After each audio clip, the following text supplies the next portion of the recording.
It is 1:34, so we will go ahead and get started. All right. Just so everyone knows where they're at, you're at the Data and Systems Integration Committee. And we'll go ahead and start with welcome and introduction. So I'll start here, then we can go around. My name is Joy Andrade, and I'm on the HPI board. I'm Liz Sheehan, also on the HPI board and a council member. Billy Love, also on the board. Christina Ellison, New Beginnings Bluegrass. Kitty Collins, Mount Comprehensive Care. Amber Cronin, Hope Center. Erica Dominguez, Lexington Rescue Mission. Marty Jones, Community Action Council. Marissa Webb, Continuing Care Coordinator. Adam Kuhn, HMIS Data Analyst. Jeff Herron, Manager of the Office of Homelessness Prevention and Intervention.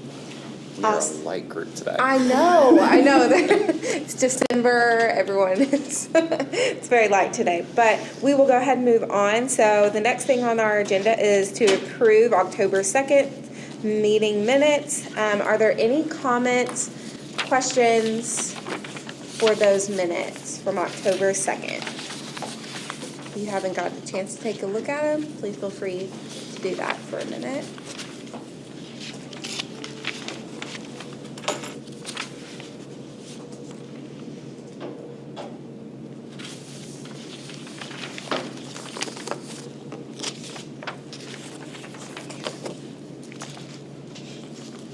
All right.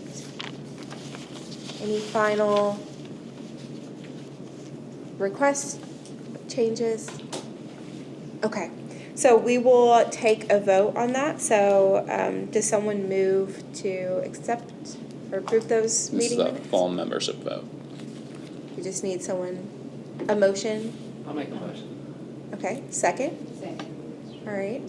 All those in favor? Aye. Aye. Thank you. Oh, any opposed? Okay, passes. Thank And you. Amber, was it you that made the motion? No. Oh, I thought Marty. okay, I'm sorry. I didn't quite hear, and I was trying to figure out where the voice came from. Yeah. All right, so our next agenda item is for new business is Marissa Webb, and she's going to cover the 2025 Lex Count methodology. Thank you, Joy. Because the projector is on and working, I'm going to go ahead and throw it back there for us to see. But it is page 6 of your packet. 2025 Lex Count will be occurring on January 29th. Because we are a small and engaged group, I think most people in this room have been a part of these conversations thus far, but we had our initial meeting regarding the Lex Count, just discussing what we think went well, any improvements that need to be made, with the understanding that we know that everybody is kind of working at their max capacity at current with our current weather plan. And so the consensus really was that we really keep a lot of our same methodology as we did last year. So the Lex Count being one day, being on January 29th, 2025 with volunteer groups coming out. This will be both community volunteers as well as providers, and as much as we can trying to pair those up. We heard from a lot of our providers that went really well, and our community volunteers that came back and delivered their items after the count said that it was great to be able to talk and connect and really get a sense of homelessness beyond just the Lex Count and how the Lex Count impacts our system. So because of that, we're going to try our best to connect those teams once more, but if you are a provider and you are not connected to a team, that's okay too. The sign-up link for the Lex Count is already live, and we're hoping that we can get even more volunteers than we had last year. We had over 250 last year, so we're hopeful that we can get several more. For our unsheltered count, that is going to be conducted via survey or observation survey, as well as our interview survey, similar to last year, just having those paper copies for folks and making sure that we have plenty of copies so that way we can conduct enough of a count and gather all of that information. Our HIC information, as well as our HIC housing inventory count as well as our sheltered count will be from HMIS. And we will have, for our participants who have a housing project, we will have that housing inventory count form for you all. And we plan on discussing that in further detail at our next HMIS end user work group meeting, which is set to occur in January. So right in time to prepare you adequately for that submission. The only element that I will say is not on here that's currently a work in progress that we're hoping to establish and finalize is our youth count.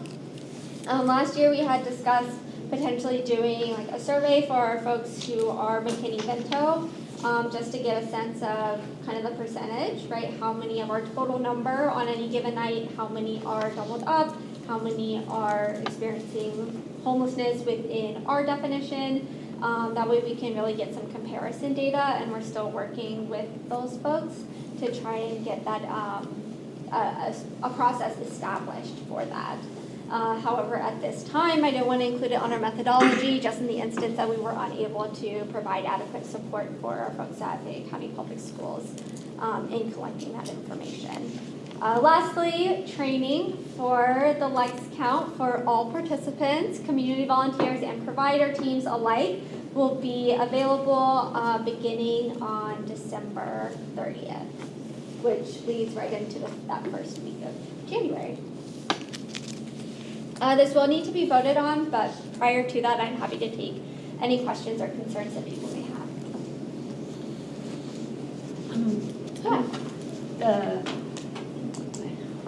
You knew who was going to ask this. The data we're getting that's aggregate from the shelter that doesn't participate, is there going to be any way to unduplicate it? Like a last four of social or race or? So, Yeah, unfortunately, no.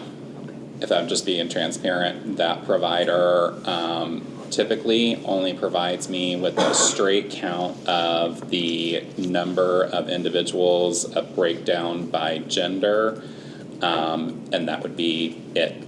Any kind of demographic information, I typically have to do extrapolation from our overall count and try to get at their demographics and their subpopulations because they have consistently declined to fill out those aspects of the spreadsheet. Okay. Yeah, which is to say that we do try Yeah. in the Excel spreadsheet And I'll that we send out. send it again. Yeah. I'll send it every year. Yeah.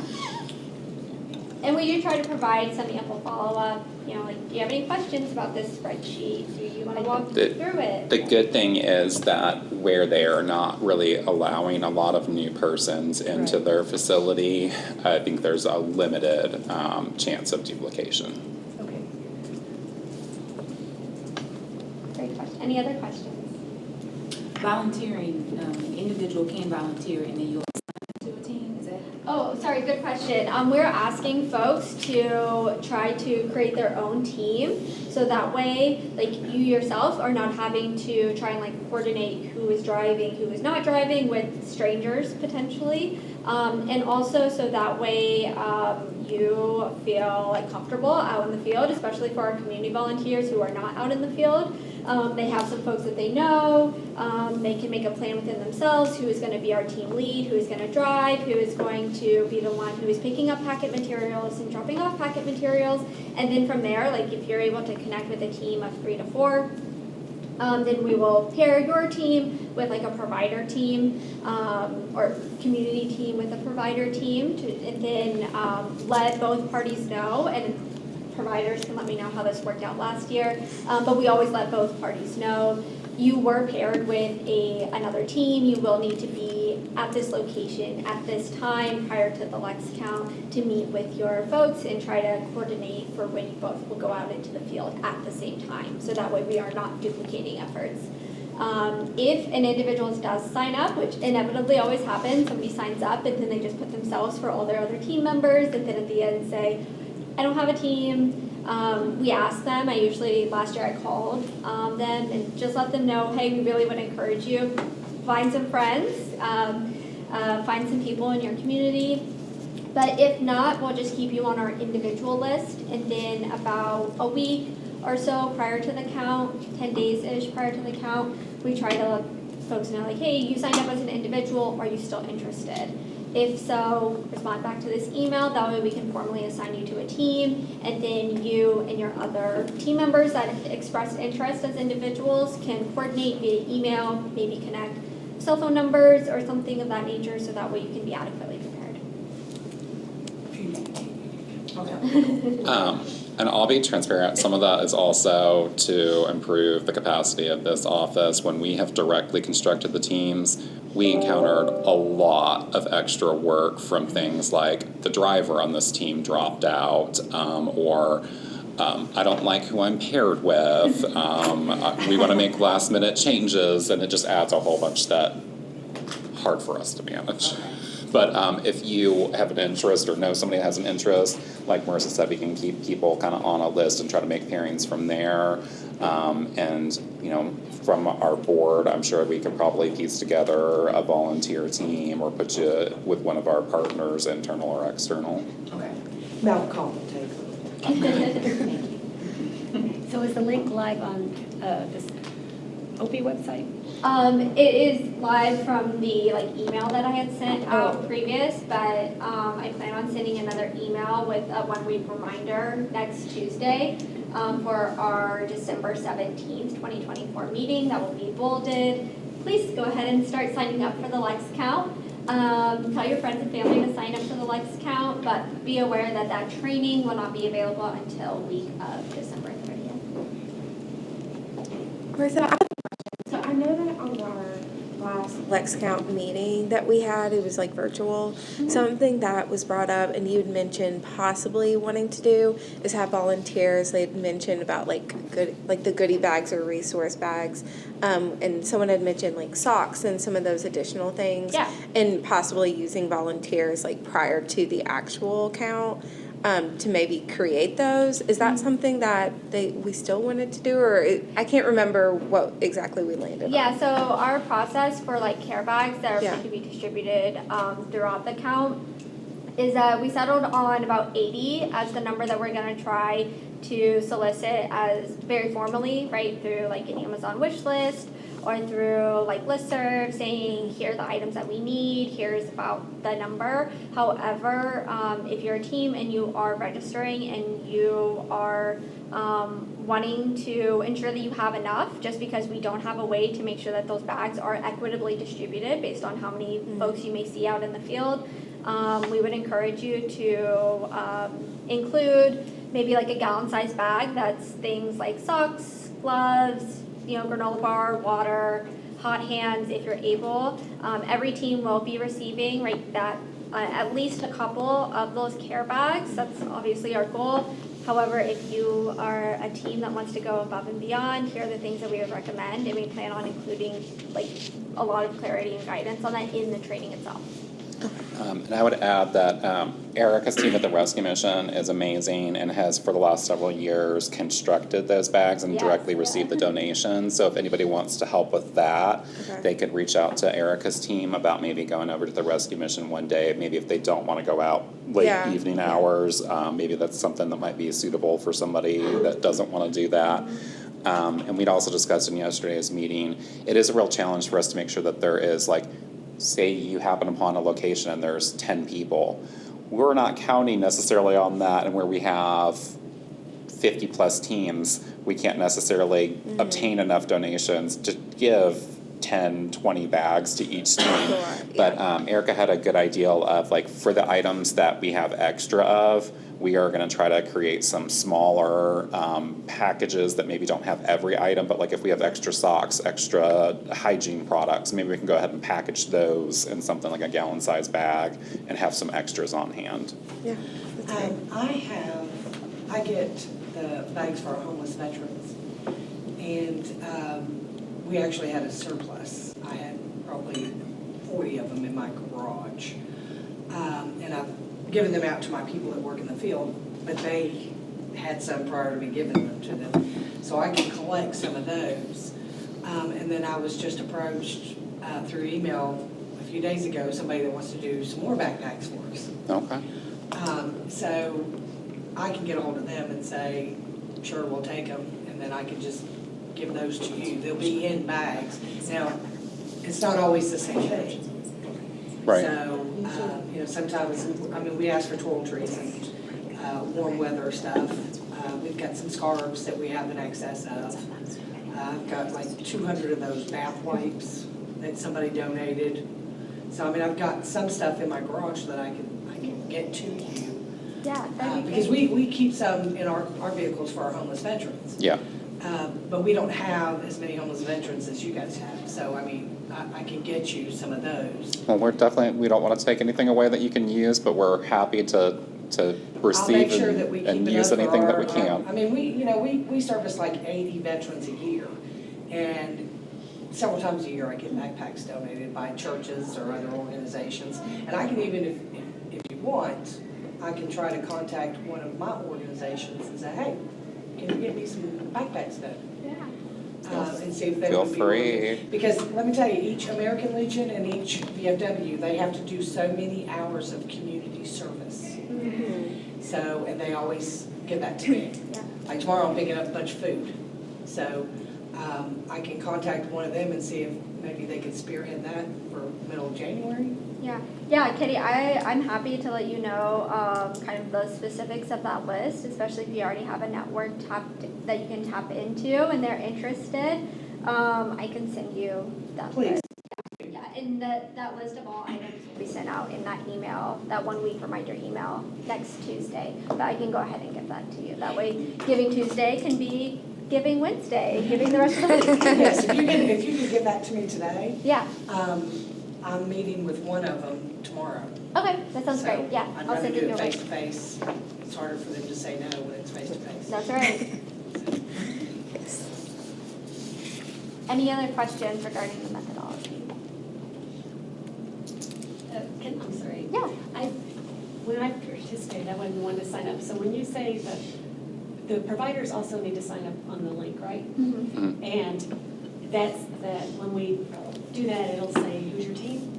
To the providers too? Yeah, so you Okay. will, when you sign up on the link, you will say like, right, Amber, Yeah. maybe your team's like Amber, David, and, Or if I have friends that are community members, I can Yeah. sign them Yeah. with my. exactly, Yeah. Okay, right, just wanted to clarify. yeah. And usually, like Marissa kind of alluded to, we're trying to make sure that the less experienced teams would be paired with either like a Mountain Comp New Beginnings team, or if it's maybe an area where we have any safety concerns, a police officer.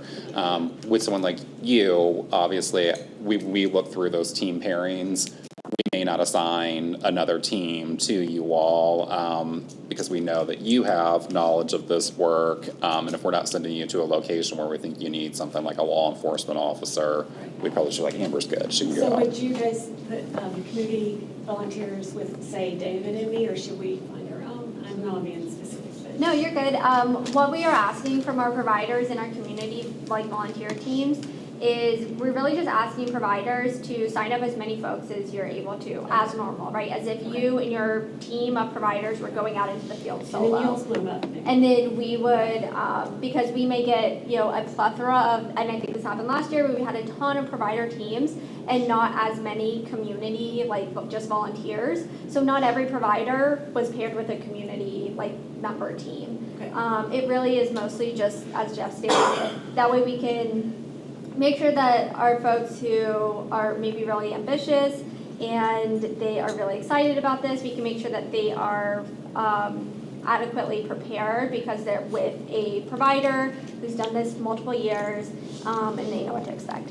I'd really just leave it up to you in terms of who you prefer to spend your time with. If you'd rather do it with your friends from the community, Yeah. sign up and put them down. If you would like to do it with your coworkers, do that. Okay, and the ideal number of people on one team is? 3 to 4. 3 to 4, okay. Essentially, we want you all to be able to travel in one vehicle Okay. together safely. And this kind of started during COVID. That was another factor of the pairing of the teams, was people kind of felt more comfortable, especially during that time, of not exposing themselves to people kind of outside of their home unit or their core circle of people. So we just figure, a few people that you can manage in your vehicle on your team, not large teams. Makes sense, thanks. we do need a motion. I'll move. All right.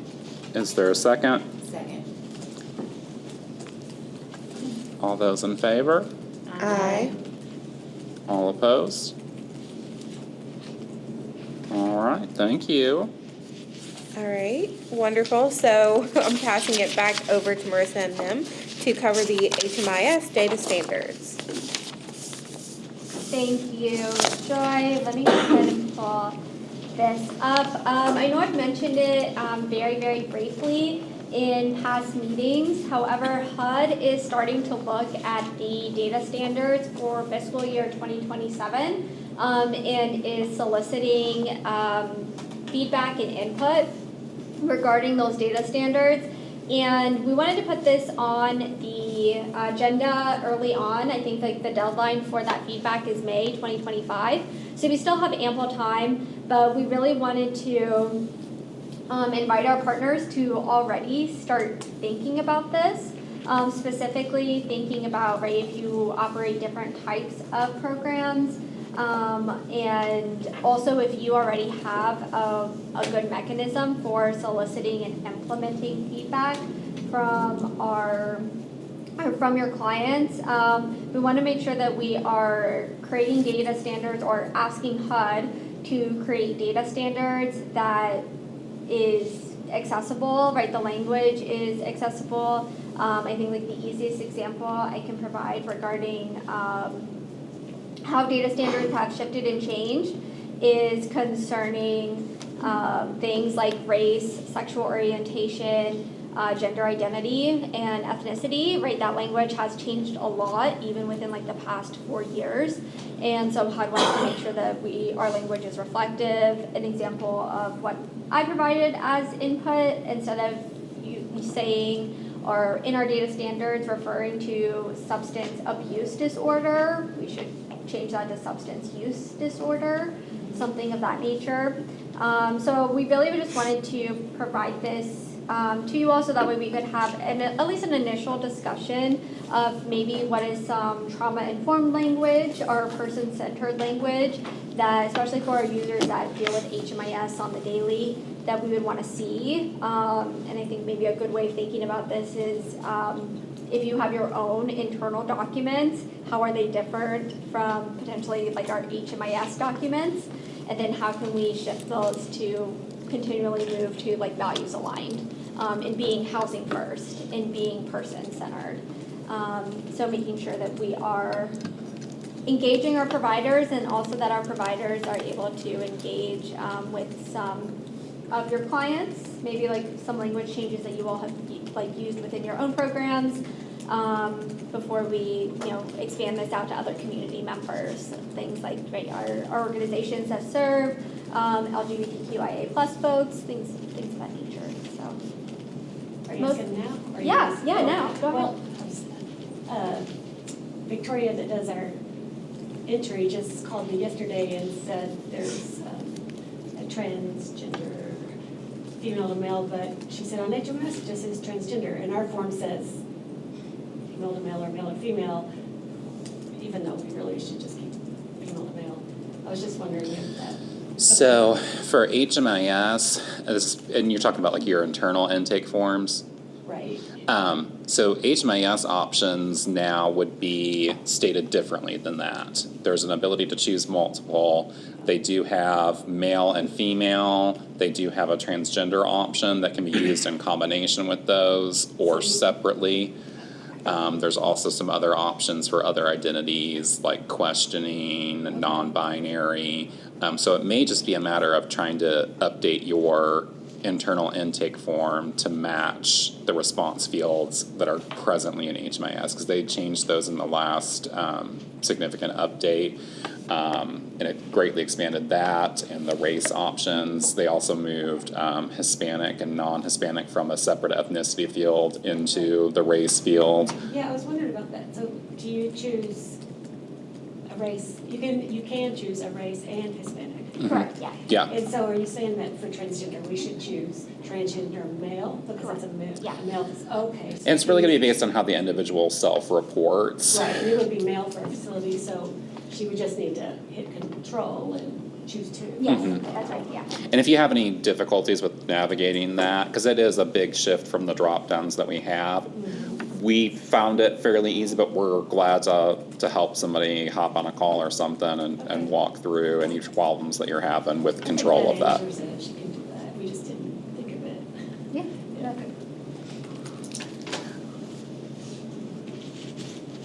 Maybe another good question to ask, to bring to this table are things like, what is important that maybe we're not collecting in HMIS that we would want information on to collect?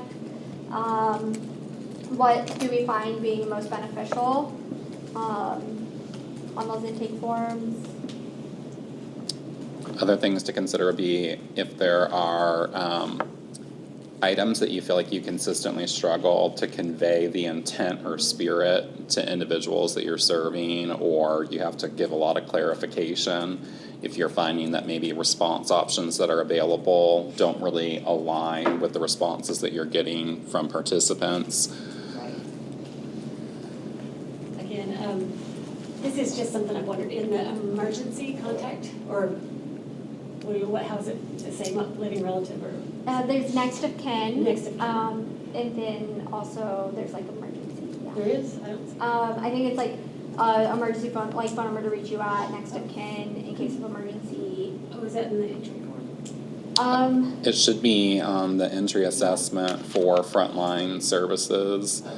We had kind of added some of those things for situations like when unfortunately we would be contacted by the coroner's office and they were trying to get a hold of a family member, trying to just improve the available information, and not just for situations as grave as that, but also, you know, if there is a situation where we need to reach somebody's emergency contact, maybe we have a concern and we haven't seen that person, maybe they've left items behind somewhere, we're trying to get back to them, things like that. That is going to be locally defined. That's not going to be a required HUD field. So definitely if you're not seeing it up here, we'll double check. Well, what I was going to ask about, I do see it's a fill-in, right?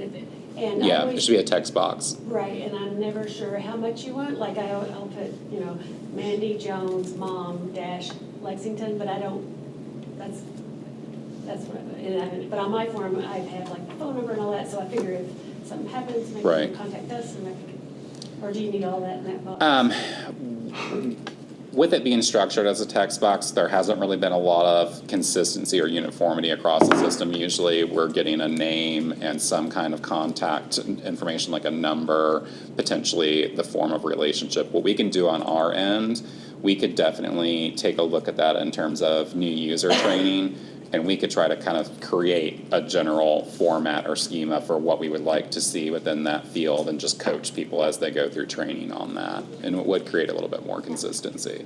But also if you feel like that's something that we think is important enough that it maybe should be included on intake forms for HUD-funded projects. I've always been a big one on that, just because we lose so many guys. One of our guys got hit by a car last night, one of our Hispanic guys, and he's just the sweetest little guy. And see, on ours, like our homeless veterans, today they're talking to their family and tomorrow they're not.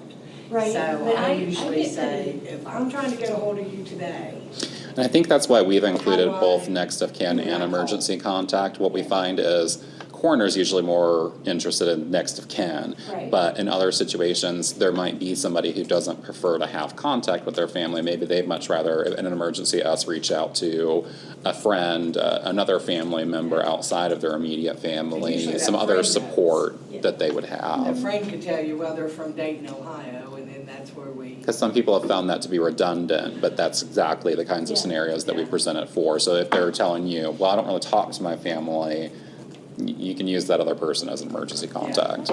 It's like, if I need to call you today, who would I call to get a hold of you? And they'll give me, you know, their friend that they've been friends with on the street for 2 years. My pro tip for that is, I do the whole intake and ask that last, and if they're angry at everybody they know, which happens a lot, I don't have anybody, nobody cares about me, I'll say, well, what about your adult daughter you just mentioned? What about your ex-wife you just left? You know, so, Yeah. and I'll say, I just need their name, maybe the town they live in, they usually do that. And And if I call them unless, bad deal. Well, I put that down as some information that may be really helpful for things like an emergency shelter or something that may see a lot of transient folks. Did you know the shelter in London closed? What's that? The shelter in London closed? No, I did not. Yeah. I was thinking about that the other day when somebody told me, I thought, well, the sheriff's department will be bringing people up here. There won't be anywhere for them to go. Definitely let me know if that happens. One thing I've noticed, it's not necessarily data quality. Yeah, it did happen. But on like client profile in HMS, and I don't know if our forms say it too, we still have like alias. That could be like preferred name. yeah. Like alias just has a criminal Well, and kind of feel to that it. may go away potentially because at this stage, they have allowed people to give us their preferred name instead of legal name. So I don't know if that will be retained or not. If it is retained, I think the only scenario that it would probably stick around would be something like street outreach, where you may not have a name for the individual and you may be giving some kind of a identifier. But even for that kind of a purpose, there might be a better label for that field. Yeah, absolutely. Makes you feel like a criminal. Yeah, it is gross. But yeah, I think one of the good examples that we've already touched on is like, for things like gender identity, we were required to use an individual's legal name, even if that was their dead name that they don't go by. So we have seen positive change come from our communities going to HUD and communicating these kinds of concerns or questions or requests. And occasionally they do listen and provide us with those changes. Because I used to feel terrible when I was doing direct service and I had to explain to someone that I'm going to have to use your legal name. I can enter a preferred name, but your profile is actually going to appear under this name. Yeah. Because people would sometimes question, why that would appear on the forms and stuff. Yeah, go ahead.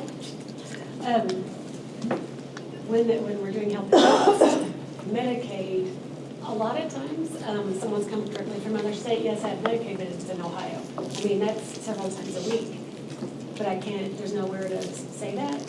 I say, yes, they have Medicaid, but it doesn't help if it's not in Kentucky, So on our forms, when we keep track of people, we have a place, Medicaid, and then in a thing next to it, I put in Ohio. So it needs to be transferred, we know. That would be helpful. And what's the name of the software? Because I always just click a link. HMIS? Yeah. Yeah. What's the name of the software? So ours is Community Services, Yeah. and our With vendor is WellSky. WellSky.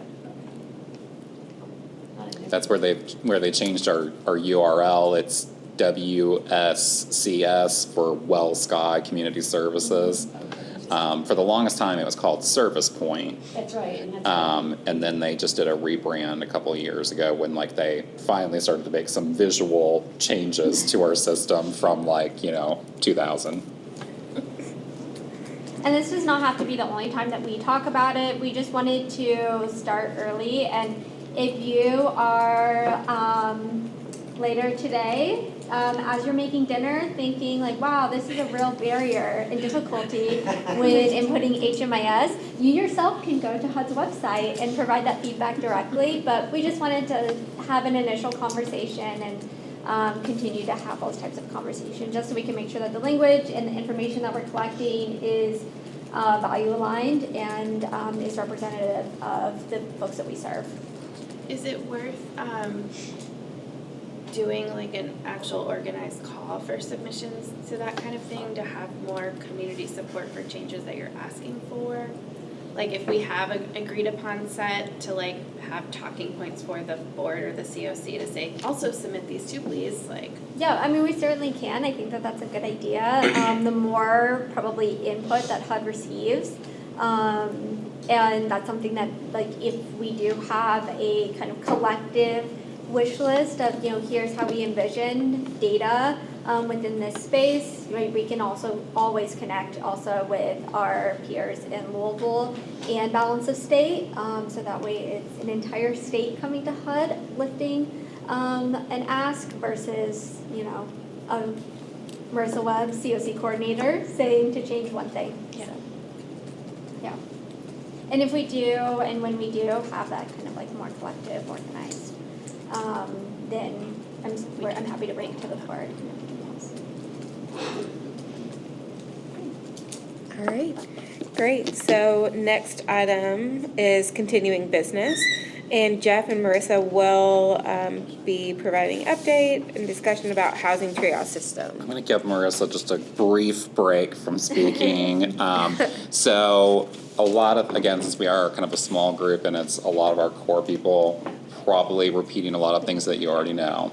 Our assessment tool and updated policies and procedures were officially approved at the board meeting in November. My team is currently working on trying to get those updates made within HMIS. And so our plan is to try to have all of that built by around December 1st, which we now are past. So I'll check in with them on our progress. It is being built. I just did not want to say yeah, go ahead and start using it for Right. selected providers until double checking everything in the reporting side as well. So what our thoughts was originally we set a kind of projected target date of January 1 for us to begin implementing the new tool. There obviously will need to be, for an interim period, some reports on our end that can pull scoring on both of the tools that we have, because there's going to be some periods where not everyone's going to have the new assessment tool. We also see that we don't want to have to, as we've discussed in the past, make frequent changes to the assessment tool to where we're constantly changing it. We think that that would be something that would interfere with us being able to actually look at the effectiveness of the new tool, because we would not be looking at how the whole tool as one package is doing as we move forward, because we'd have version 1, version 2, version 3, version 4, and it would really skew what is the effective language and what parts of this are working and are not. So we would like to try to do some testing. We think that it would be ideal for us to work with some of our more experienced providers that have done a lot of assessments directly. What we think would be ideal would be to have some opportunities. We don't want to, for example, use humans as guinea pigs. We don't want to unnecessarily put anybody through frequent or repeated assessments. We don't want to re-traumatize someone. But for example, can you identify any clients who are still with you or have returned to you that would be due for a new assessment, that maybe have a previous VI SPDAT within the system? That would be an opportunity for us to go ahead and do an updated assessment without having to unduly put that person through additional conversations with us. And then we'd be able to start mapping how the scores of the new tool are comparing with the scores that we were seeing on the VI SPDAT. So we wanted to kind of kick off some conversation with you all about how we think that we can formally approach that, what kind of time frame that we want to carve out for that.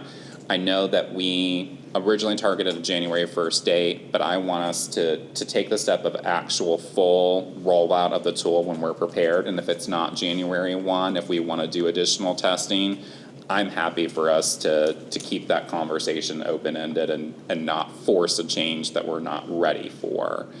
I think that, and we mentioned this in a coordinated entry meeting recently, I know Veronica reached out and said that your team would be willing to try to look for those opportunities. So once we get some concrete criteria, we'll be glad to send those to people who have already volunteered. I know that we're going to volunteer Christina's team, because they do assess a lot of people, do a lot of outreach, and would have a lot of opportunities for that, including some folks that return to our system that we haven't seen for a while. I know I've talked with David about it. Erica, I think probably there would be some opportunities for your team. I know you see a lot of our folks who are either chronically homeless or return to our system frequently. So are there other teams that feel like they have skilled assessors that might be able to, first of all, just participate in that process? The process of making the tool. of kind of doing some piloting of the new assessment tool, actually sitting down with some clients and administering it to help us understand the results. Yeah, I want this. Okay. Are you gonna have that tool, before you start making changes, I mean, are you gonna give it long enough to go back and look at it, like a year? You're gonna leave it up there for a year and then see if there's anything that needs to be changed before you start changing it, or are you thinking about? So my after thought 3 months? is, give an initial period for us to do some small scale testing before full system rollout, whether that be a month or a longer period, but get some preliminary information. If there are some immediate areas where we find that like maybe this is not helping us to get a better reading on acuity, maybe we're getting similar results from the VI SPDAT, then take a look at that. What do we think are the factors involved? Do we think it is maybe on the part of assessors, are we not consistent across different assessors and how we're answering, responding to individuals, phrasing questions? Is it maybe a situation of we have unclear language that maybe is a lot of ambiguity that we need to zero in on and modify so it's more clear, and the individual being assessed is giving a more consistent answer because we're asking a clearer question. Once we would get to the point that we don't feel like there's a glaring issue, I would want us to go ahead and do a full rollout within the system. Again, having a report on the back end that can prioritize people, whether they have a VI SPDAT or our local tool. But then have a period where we don't make any additional changes for a significant period of time. Ideally for me, that would be about an annual period, but if there were something at like maybe 6 months that we felt like was more immediate for us to address, we could. But my thought process would be, and that's part of the feedback that we want from this group, is what does that timeline look like? Because in my opinion, if we don't collect for a significant period of time, we really don't have enough data to tell us anything. Right, right. And I'm we- sure Jackie will volunteer. And Mark, I volunteer him, he's perfect. Mark would be good for that. Yeah. We do have, right, like we do want to annually look at our coordinated entry policies and procedures and make sure that they are still in alignment. So I do think having like a 1 year from full phased rollout to actually have folks fully utilizing our local housing triage assessment tool. And because it will be in HMIS, it will be rather easy to pull a report that's able to compare based on last VSPDAT score and our score as well, as a way to make sure that we are, are there some changes in the data that we need to make because of the data, or is it, for as Jeff stated, right, we just need to make sure that we're providing ample training to those who are conducting the assessment. That way, we're getting the information that we need. So, kind of based on this current conversation of timeline, how do you all feel about what's being proposed? Do you have any thoughts otherwise? Is there another approach that we should be considering? Is a year too long for us to wait after rollout? Kind of just general feedback in terms of, do we agree with this approach? Because we want it to be our approach, not a us approach. I think a year is a good time, because you're not gonna collect enough data in 6 months to move forward. Because even if we have, say, 400 assessments completed within a time frame, how many of those individuals have a previous assessment that we actually can even do some comparison? Right. And we can keep a list, like for big forms, I just keep a list of things that need to change next time we change the master, you know what I mean? And Yeah. instead of making changes frequently, just kind of keep a list and do it annually. Is that Yeah. kind of what you? I think that would be helpful. And then I think once we get our kind of assessors identified, we should probably look at maybe having some kind of a work group. I don't want to create a lot of extra work, but like if we were to have a shared document that we could input the HMIS identifier and the scores that we're seeing on each of those assessments, so we can begin to build that data. Or even if we just have the HMIS identifiers, we can kind of pull some of that data. Also, it would be probably a good opportunity for us to maybe have a couple of meetings to talk through what that experience has been like. If we're observing things based on the client's reaction, based on just how we feel in our role as an assessor, and have some conversations that help us really talk through if there are needed changes. Can you all think of other things that would be helpful during this testing kind of process? No, I just think that the assessors need to be consistent, otherwise you're gonna get, it's gonna be all over the place. You mean consistent in how they, because Ask the questions. yeah, there's so, the personalities are so different of people that. And like with, the Viaspeda, it was supposed to be, you read the item, even if you know the client and maybe you have the information, you don't just answer it, you read it as it is. The language was tested and found to be the correct version of the language. Still, I would find there were certain items that didn't translate for us. Example I always go to, if there were housing opportunities available for persons with HIV/AIDS, would that be of interest to you? It skirts around because legally for HIPAA, they don't want to collect and maintain information about someone's HIV status, but at the same time, that person is maybe not understanding that what we're essentially asking is, do you have HIV/AIDS where this might be an opportunity that we want to pursue for you? They're just like, yeah, sure, I'll take any housing. And so for me, that's a clear example of like where the language just wasn't clear enough in that assessment tool. And I think after I went through assessing even just a few people, I clearly identified that item as a concern. And I think, Amber, to your point, having like a running list and just maybe like a work group or just letting folks that we have identified as these like testing assessors to, if you come across something, feel free to like send a text or an email and we can have kind of a running list so that way at the end of our testing period we can say, these are some things, maybe it is just like a train the assessor, or this is something that we need to make a moderate change to, and then we can hold on to those items for like a 1-year review. Is it actually a feature rather than a bug potential? Did the final version of the assessment go to the lived expertise group?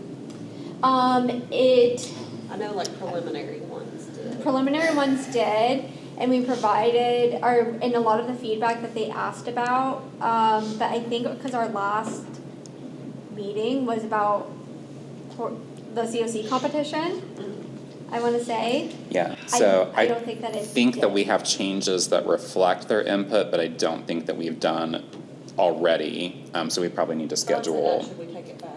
Yeah. Because, like another thing that I think from like more of a research standpoint would be great, but I just don't want to subject someone to this as, can I set one person down and have them be assessed by multiple people? Because then I would understand if there's an assessor issue, if we're not consistent across the board, are we getting the same result? And I think if naturally there are opportunities, because we do know that some of our clients will go and do the same assessment or same application with every single provider. If you see that in the system, we definitely want to be aware of it so we can, that's a great opportunity for us to look at the data. I just don't want to, put somebody through that.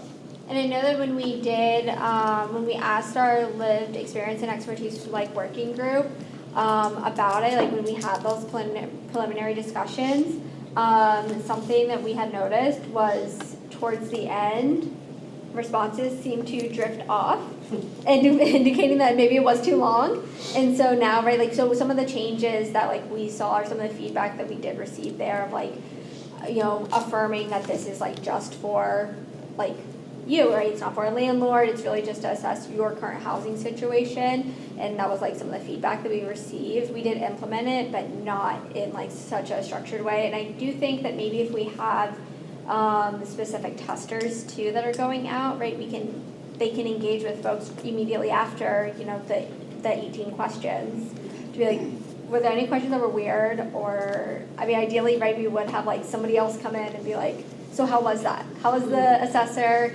how are the questions that they were asking? Are there any questions that were like, anything that maybe you really wanted us to know about your current housing situation that you thought would be helpful that we're missing here? But I definitely think that we want it to be a conversation. That was something that was like throughout our making of this local assessment tool, was that it should be a conversation, and hopefully because of that conversation nature, if we ask our testers to also do like, hey, immediately after, like ask like, was there any information that we missed or any questions that were a little confusing, then that also provides us with some feedback in real time too.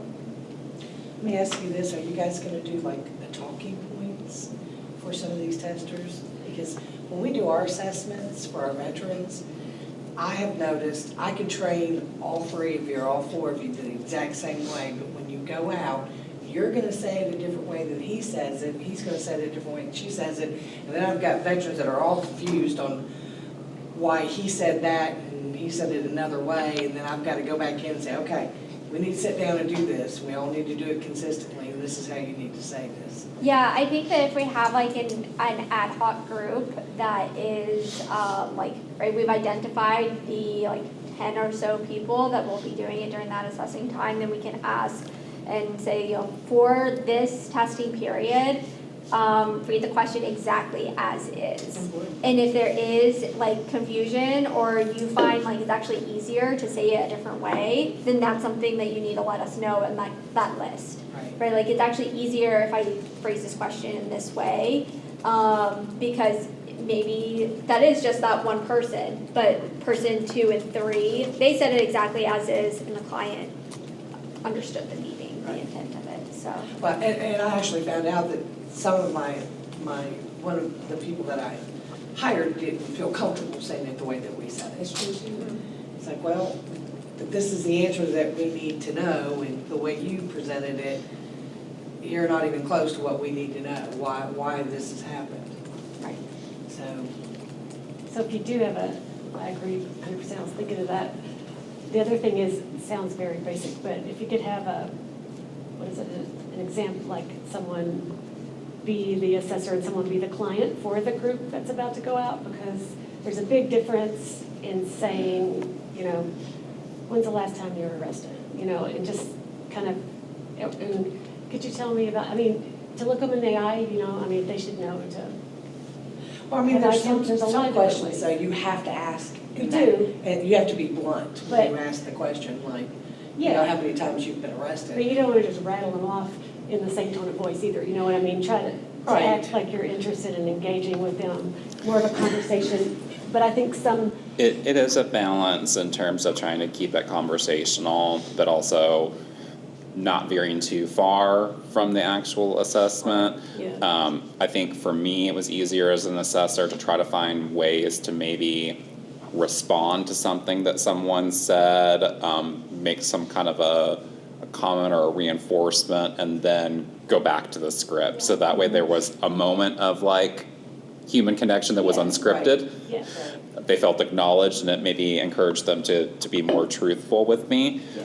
But it also didn't change what I was actually asking as a true assessment item. Yeah. And I think when you- that's where we can get some of those tips pulled together, so that when we do system-wide training for assessors, we can give some of those interaction tips. Right, and I think when you sit down with them, you know, you don't go straight into the testing. You make Right. them feel comfortable being in your presence, and you're comfortable with Ask them. them how they're doing. It makes it entirely different how you know, you can ask them. I used to have to ask people where they were when they had sex. You know, it made me feel There used uncomfortable, to be some but weird that's what I had to questions on do. there. I think, right, ideally, if we are like really strategic in picking some folks, like Amber said, like Mark would be a great person, right? Like folks who regularly administer our current assessment tool, then they kind of have a baseline, right, of like how to conduct an assessment tool. And then some of like the elements that you're talking about is really more on like making the tool accessible for folks who do not regularly conduct assessments. And so I definitely see that as more of like a full rollout, right? So once we're moved on from kind of this like testing period into a full rollout, now we have 1 year until review. And thereafter, perhaps, right, something that was brought up regularly during these meetings was that it feels, some of our like kind of providers that are maybe on the periphery, right, they don't feel completely comfortable conducting an assessment tool. But because we've made this local assessment, the goal is for it to be conversational, then we can provide very specific training for folks who maybe do not conduct an assessment regularly. And the person you're here's assessing knows, they feel whether you're comfortable or not. Yeah, so It also impacts our ability, again, to examine the effectiveness, because if we're really assessing more like your growing level of comfort, you may have administered your first survey much differently than your 10th, your 20th, your 30th. So it may be more of a reflection of how you've grown versus what the tool is objectively doing. So I think having that running list, maybe an ad hoc group, and then some of the folks that we've identified as being our initial assessors is a good starting point. And then I think once we would have even some preliminary information, we can always bring that back to the regular housing triage meetings with our full group of housing providers and assessors. We can also schedule some additional content within this meeting. Because like we said, if we're going to take a significant amount of time, like a year, I think we'd have a lot of opportunities to routinely fold some updates into this meeting, get some additional input to folks that might not attend those other platforms. Well, that definitely is helpful. Is there other thoughts or ideals that you all would want us to be considering as we work on this process? I will say, I think January 1 is too early. I think it's early. I think it's way early. Yeah. I know it was good hope, but I was like, I don't think we're ready there. I think there's a lot of things that we did not anticipate from the time that we started working on this. You know, we did take a step back to edit the tool, which added with our administrative process several months. And then I think a lot of us are feeling the strain of winter right now. So I definitely would be very open to delaying that. All right. At this time, I'll go ahead and I guess let Marissa have a little bit more speaking time with her coordinated entry report. So beginning on page 8 is the coordinated entry report for Q3 of 2024. I am happy to go in and create a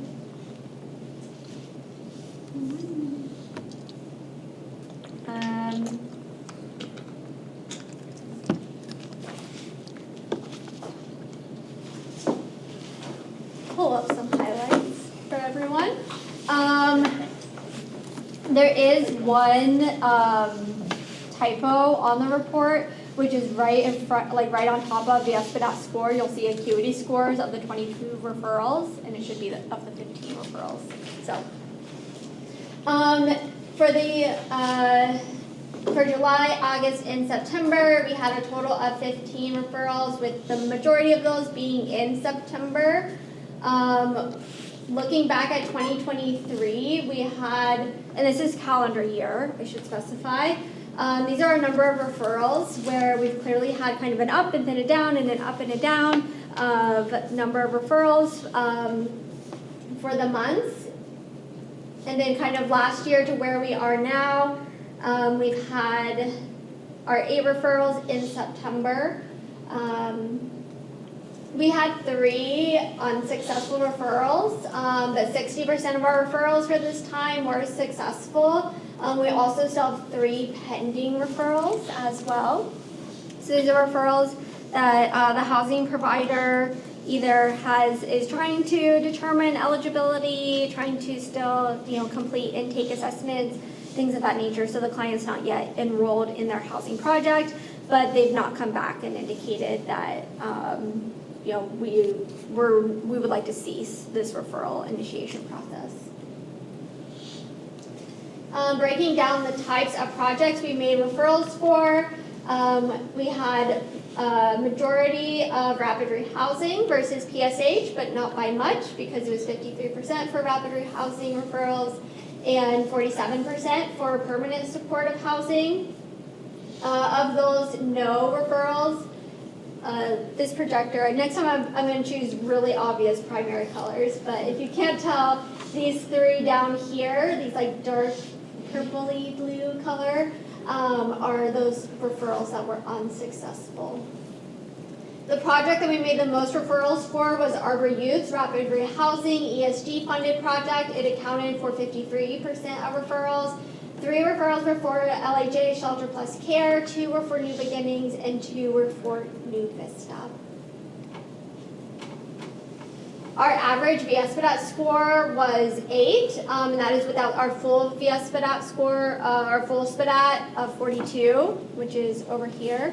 So not counting that full SPADAT score, the average was 8, however 26% did score a 7, and at our next meeting, I plan to do our evaluation of the by name list, so that way we can have some comparison for who are we actually referring in comparison to the by name list, in comparison to our greater homeless system, in comparison to our Lexington population. But from the data that we had of last year, this curve is pretty reflective of our 2023 calendar year of our by name list, which is a lot of folks really sitting within our 6, 7, 8 range, right there in the middle, and then kind of trailing off from there. The average length of time between entry into the coordinated entry project and actually receiving a referral for a housing project was 122 days. It is actually colored by the SPADAT score, because something that we hear a lot is that if somebody scored really high, it means that they're probably going to be waiting a really long time because they have a lot of barriers and a lot of needs. But that is true for our 42 full SPADAT who was on the coordinated entry, in the coordinated entry project for over 400 days. But the majority of our folks were actually within the coordinated entry project for less than 100 days.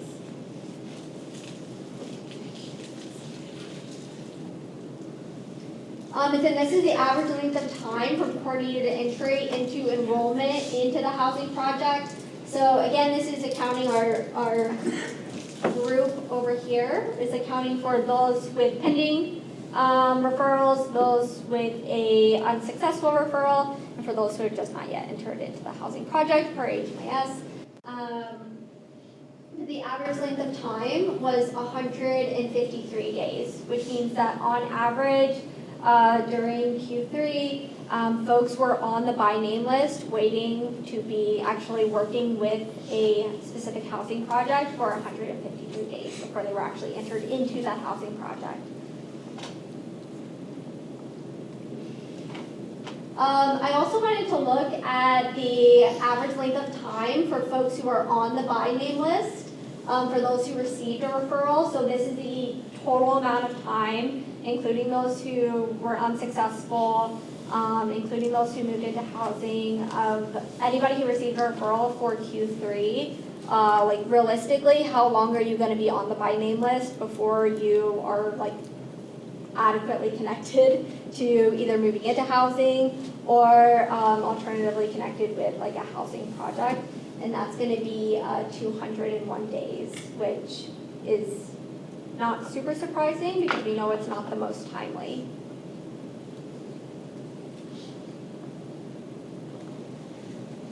For those who moved into housing, it says Q1 and Q2, but it should say Q3. We only had 3 folks who moved into housing during this time. Now that doesn't necessarily mean that we only had 3 folks like who exited off of the by name list. It was solely folks that received a referral, and it could have been they received a referral 2 days before they moved into housing or 1 day before they moved into housing, which is one of these folks. And then it also could have been potentially somebody who received a referral in like the last day of Q2 and then was moved into housing on like that day, for example, which I know happened last time. So And then focusing on those who moved into housing within Q3, the average length of time for staying on the by name list. So from the time you were entered into coordinated entry to the time you actually moved into housing is quite lofty. It was 448 days, which is far exceeding our goal of ending somebody's homelessness within 30 days of presentation. But I think really speaks to how limited this resource is, and that being on the by name list means that we also need to continue exploring other options, because it is a lengthy process and it's not the most timely. Even though we know it's a really successful and really important resource within our community, it cannot serve as the only resource within our community because of how timely it is, or it is not. I would be really interested to know the 800 to 899. I would love to know more about that situation. One thought would be maybe for us to also talk about some of this within the housing triage meetings themselves, because I know not everybody actually comes to committee meetings. I just think it would be helpful maybe within that group to switch gears and maybe look down more at the individual level and maybe gain some insight into what's going on in those situations that we could potentially make some changes within our system that might improve those kinds of barriers. Yeah, a lot of the Because I can definitely understand that we're not fully at the 30 days and that we're going to see stuff like the first two. Right. That last one to me is really egregious. Honestly, the ones that I've seen that I have looked into that are like 500 days plus, right? Especially if we're like 800 days or 1,000 days. A lot of the times that somebody was entered into coordinated entry, like back in 2021, right? And then we did not have a ton of contact with the client. So there's huge gaps in HMIS. And then the client reappeared. And because they already had a coordinated entry assessment, right? They were never exited and then re-entered. So then they were, the data is, and they may have experienced ongoing housing crisis during that time. However, it was not presented within our system. So it is mean the data itself is a little skewed, and right, we could, I think that is an instance, right, where we could talk with the client, like, hey, you didn't touch us at all from 2021 to when you pop back up in 2024. What happened there? Because I think we need to understand if that is an issue of, do we have to coach somebody not to go back to that original entry to create a new entry because maybe there has been a period of housing. Right, yeah. When would you consider it an entry? So the way that we've typically done this is like if somebody's got a previous assessment and they kind of reconnect with a case manager, say they haven't had contact for a while, and they're wanting to take the step of getting them onto the coordinated entry list, but find they have this old entry.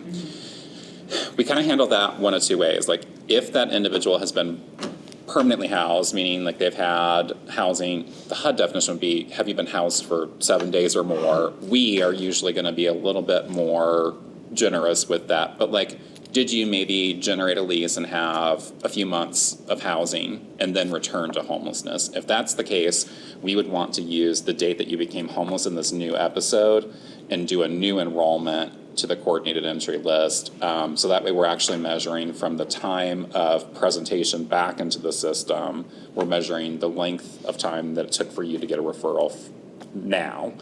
Whereas if somebody disappears for a while and we learn that maybe they've continuously been homeless, we would be okay with somebody going back to that original entry. We just want to make sure that we're looking at the right start date and accurately measuring the length of time. Sometimes it is that maybe someone went to a non-HMIS participating shelter like Catholic Action, and that's why we can't see the activity in our system, but we might be able to establish that it was continuous homelessness, which is much different than a situation like I was housed and got evicted and returned, and we want to make sure that we're actually measuring the right length of time.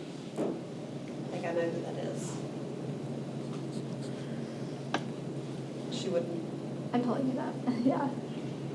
Well, that's interesting because the person that we've got in the hotel, but we're trying to get into the weather program. Eric with Independence Place looked, and she actually has an HMIS from 2019. So she just came in with us, but she could fall into that sort of space. I don't know what's been going on since 2019 till now. We're My just figuring initial things thought out. is if we don't have a lot of system activity for that length of time, there probably has been some form of I would housing. imagine. But that is something to take a look at, because maybe that person has been in another area, maybe they left the state, but did continue to experience homelessness. So that is definitely something that I would be surprised if it's continuous, but we would want to definitely investigate in those scenarios, Yeah. because And we wouldn't know, because if we it's- weren't in the HMIS, like, you know, like, we wouldn't have looked it up, but because Independence was working with her, Right. they happened to look up. I do think she's been housed a little bit in between. Because from if the it short truly bit is that a I know. situation of continuous homelessness, we would want the length of time that we factor into our prioritization. We would definitely want to refer that person more quickly if we know that it truly is 800 days versus Right. it's really just bad data. Right. I will say for that particular person, it was a year and a half maybe of New Beginnings trying to engage her to move to housing. Okay, so I now know as well. And I would say that actually is, in that case, probably sadly accurate, because of numerous agencies making repeated attempts. And I don't know exactly what clicked on that last one, but I'm glad it did. Stars aligned. I definitely think, right, for, because this was something that we had talked a little bit about last year when we did like the end of year, kind of like our by name list, like for the year at current, what does it actually look like? I think that is a really good, like, this is a really good discussion that we could have during those like coordinated entry housing triage meetings. Right. Of like, these are our list of potentially 20 clients that are upwards of like 800 days. Is it that we, like, this client is still present in the system, but has there been gaps in that, in their homeless history that we can actually get a more accurate bit of information? Or is it something, right, that can be explained with And if like, it is a situation like where we do think it's accurate, like, who is this what did we client? learn from our actual success in housing them Right. that we might be able to do differently for somebody else in the future? For that individual, I think it was just luck. I think it was partially luck. I think also House Bill 5 also changed her mindset about engaging us. Yeah, well, I know we have, I believe it was January of this year, we moved someone in, but just a long history of hard to engage, but he'd been living at Hope Center for like 4.5 years Yeah. there, but just something clicked with engagement at the right time.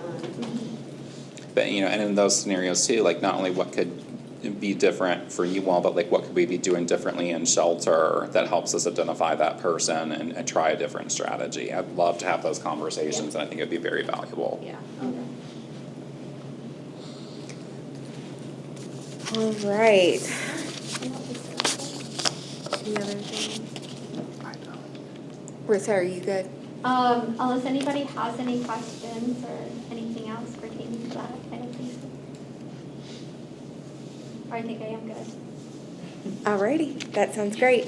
I'm gonna hand it over to Adam for the HMIS training and announcements. Cool, yeah, super brief. We're skipping December for like the big group new user training, but we'll be running it back January 9th at 9 a.m. Just one thing to note about new user, Marissa and I have been talking about some changes to how that training ought to look. It's definitely a slog. During the training, it's like 4 hours, and then we see after the fact that it can take quite a bit of involvement from us and the new users who are training to actually get a handle on the system.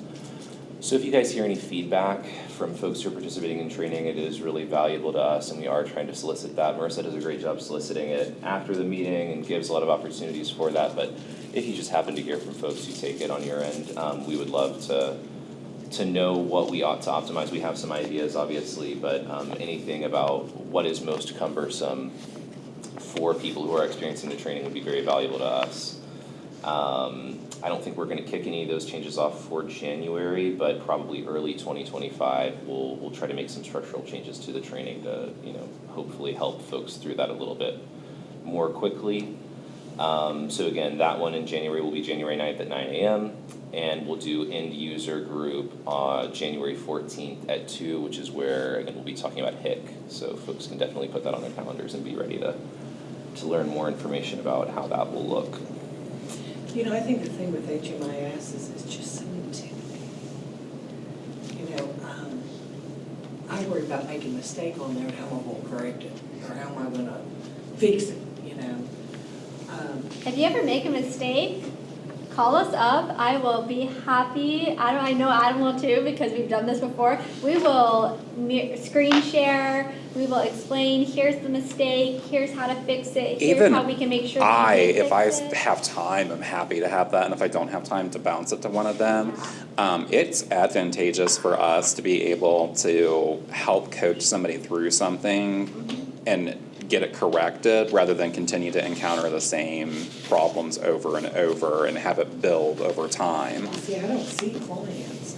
Yeah. I have to go in and look at my workers, look on how they put it on there and stuff. Well, if I don't know enough about it, or I'm intimidated to go into this spot because I think, oh no, did I open something up that's gonna show a record of me adding? So that's a perfect example of, we also in that scenario don't have the direct client knowledge. We can look at data points and see what the data's telling us, and sometimes that's enough, but sometimes we have to reach out and ask. But like, even at that level, just as somebody within your organization that's reviewing reports and looking at data quality, if you want us to provide you coaching on how to correct issues, What you said. or what issues that we would advise that you let us handle, because it might be easier from our access level to see all the data involved and to know, to have access to do certain steps. We're happy to kind of coach you on that and make sure that you have, if there is things that we think are good for you to handle, to know how to correctly handle them and have that confidence, or to know when it's just best to pass it off to us. We're happy to do that, because too few organizations are doing what you're doing in terms of actually making attempts to correct some of those data quality issues before reports are due to us. I don't think it's probably changed drastically from when I was doing it. I had the frustration of sometimes having some agencies where that report was coming to me with a high level of errors, and it was clear that there was no attempt to resolve them, because I would note the errors, give some general information about potentially how to go about correcting it, offers of assistance, and then the next month, I would see the same errors on the report. We aren't asking people to run data quality reports just to run them. Right. We're asking because we want it to help improve the quality of our data, and we want that to be a continuous process that makes it easier. Like when we go to do a annual data submission, when you go to submit your annual progress report to HUD, we don't want that to be an overwhelming process where you now have to fix 20 errors just in order to successfully submit your APR on time. Right, and if it's the same person making the same errors, if I can stop it now, then we won't have to worry about the other. And that's, we can also, there's, the history field can be used, and even you would probably be able to see stuff like that. We can also run some audit reports that let us know who's touching what data, what are they doing with it. Additionally, if we identify, I'm pretty sure my staff do this, when I was the administrator for HMIS, if I was seeing that it was consistently somebody, I'm reaching out to that individual, I'm offering the coaching, I'm potentially even turning off their license. If it's so egregious that it's causing a lot of problems, I want to stop it and force them to come to me and work with me. But that would be a great thing for more agencies to take that on. I know several folks do a good job with that.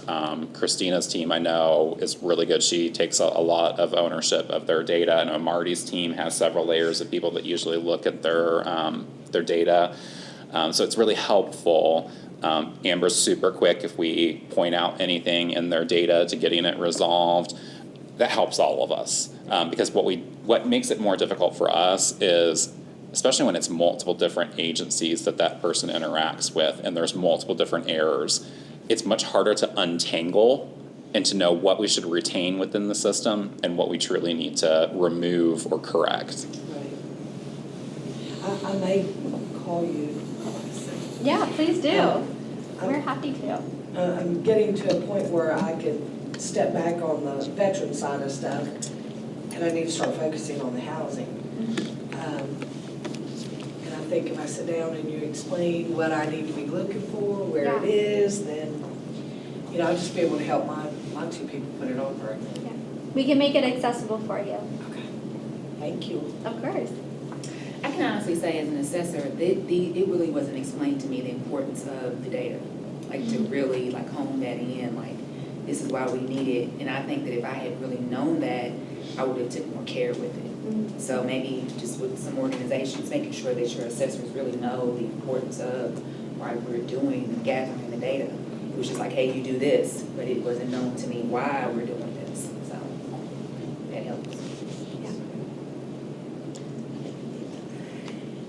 All right, thank you guys so much. So one of the last things on our agenda is other issues and public sharing. Does anyone have anything? We have been communicating this information with our updates about activations of the weather plan. 211 is now the primary source for applying for the winter shelter program.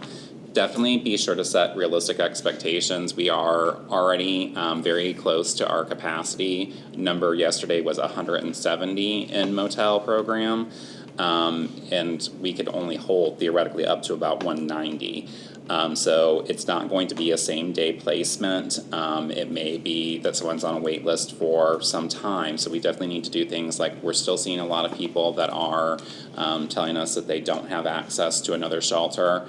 We're finding that if we actually go back and check on those restrictions, sometimes it's rolled off. Sometimes there is no restriction. Had a lot of instances of folks who have no record of having ever gone to the Salvation Army, but telling me that they are not allowed there. Another thing is, do know that our congregate shelters are being a little bit more flexible. If it's a less serious restriction, we might be able to get that person back into shelter. We're also seeing that, things like, I know the Salvation Army sometimes has some policies about if people are not engaging in the actual casework aspect, asking them to leave if it's been several months of their stay. They are not doing that during the cold weather. So just be aware of some of the flexibilities. Make sure that people have information about whether or not shelter is available for them. Even if they don't want to, I feel best about them being equipped with that information, being advised of the weather, being able to make an informed decision. But definitely we're trying to maximize all resources. We know folks would prefer to be in motel, but we are going to have to prioritize those that are more vulnerable or don't have other options.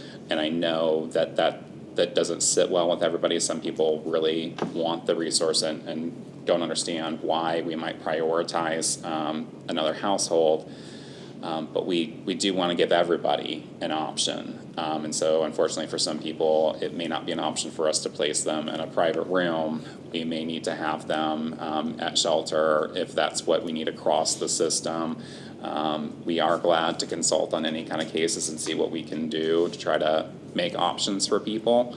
At the very least, check on your people, offer them information and resources, and let us know of concerns.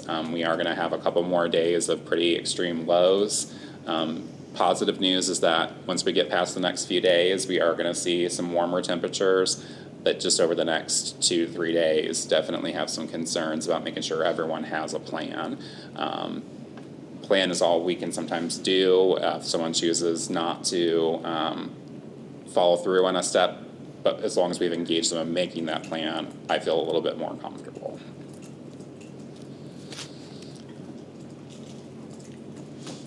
All right, if there's no other sharing, then I will go ahead and tell you our next meeting is February 5th, 2025 at 1:30. I know, it's here. 298 West Loudon Avenue at the Don Ball campus. All right, and with that, we will adjourn the meeting. I haven't replaced it on the CSC website yet, but the calendar for next year was approved. I'll be changing that out very soon. But if you lack that calendar, you're always free to reach out to me. I'm happy to shoot it over to you in email, and we'll be getting that up on our website very soon.